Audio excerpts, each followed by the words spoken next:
Hello YouTube, Brian Eslick here from howtoautomotive.com. I'm going to bring you a tutorial on how to do a Nissan Murano radiator and thermostat.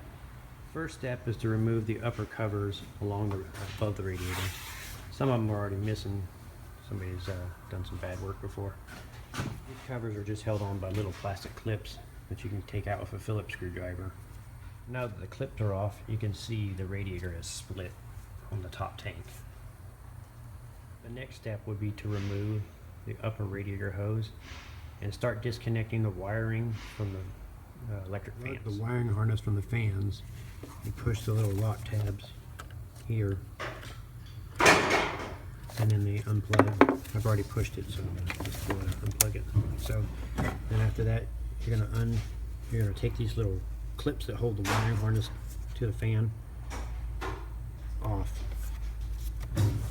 That's what they look like right here. Some of the older cars, they'll be broken. You may have to zip tie them back on. Just take those off.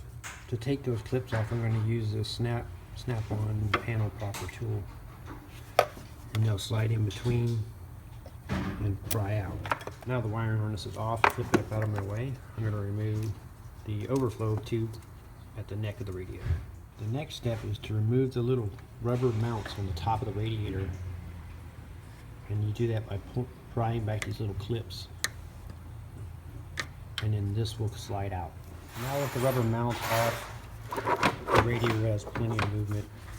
The next step is to lift the car up or jack the car up, depending on what you have, and remove the lower engine covers on the bottom of the car.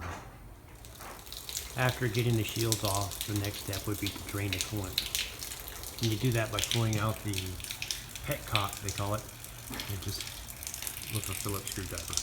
After all the coolant is drained, you'll remove the lower radiator hose with the clamp right there. After removing the lower radiator hose, the next step is to remove the transmission cooler lines. They're on the bottom of the tank.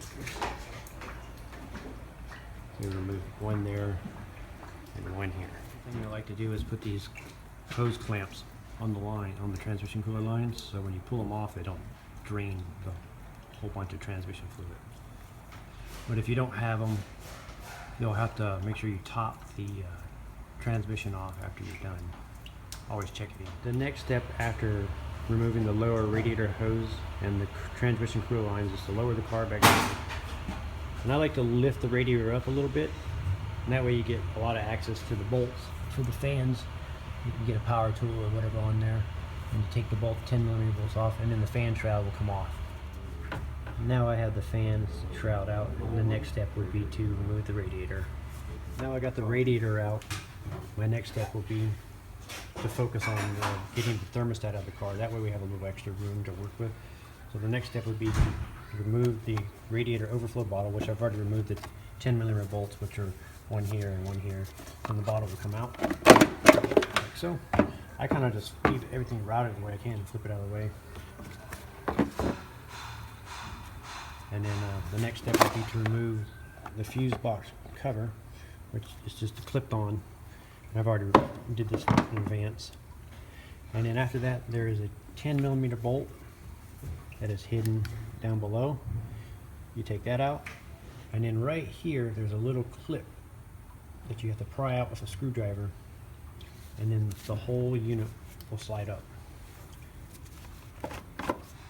Now that the fuse box and radiator overflow bottle are out of the way, we have access to the thermostat right above the alternator.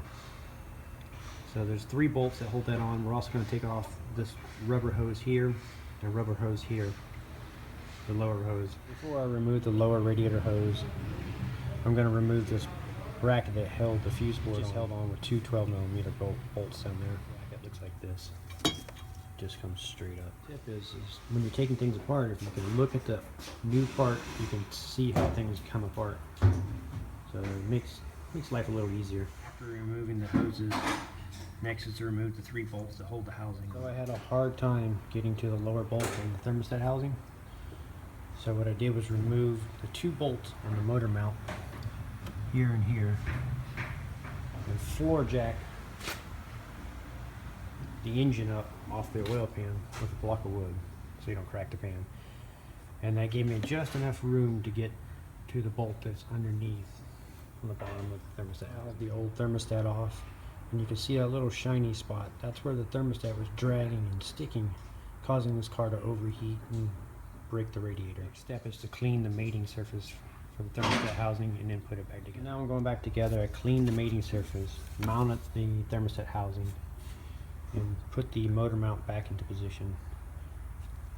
After reinstalling the thermostat and lower hose, it's time to put the mount. It's time to put the bracket that holds the fuse holder and relay box back in. Then we'll put the relay box in.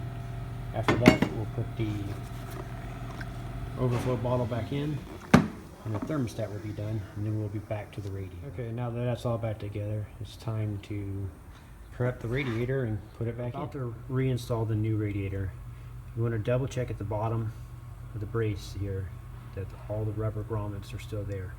Make sure that they didn't fall out when you took the old radiator out. If they slip the new radiator back into its place, and to lock it down, you just put these little rubber clips you took off earlier, put those on. So you slip them on, you put them on the little tabs that slide on, and push until they lock. Now the radiator is locked into place. The next step would be to reinstall the fan. After putting the fans back in, the fan shrouds back in, now it's time to hook the wiring back up to it and re-secure the wires to the fan shroud. And then we'll lift the car up, put the lower hose back on, put the cooler hoses back on, and the lower shield. Putting the lower hose and the transmission cooler lines back on. It's time to, and the shield, lower shields.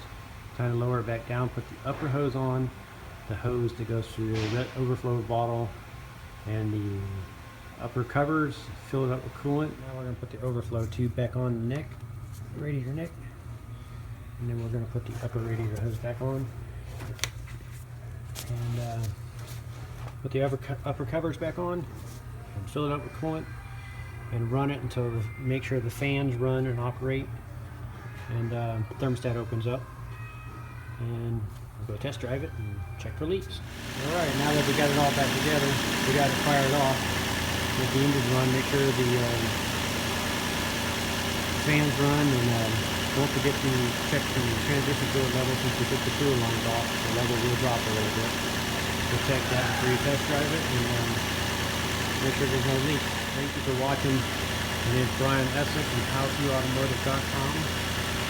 Please subscribe, like, share our videos, and if you have any questions, leave a comment below, or if you like further requests on new videos, leave a comment below and I'll try to help you out. Thank you.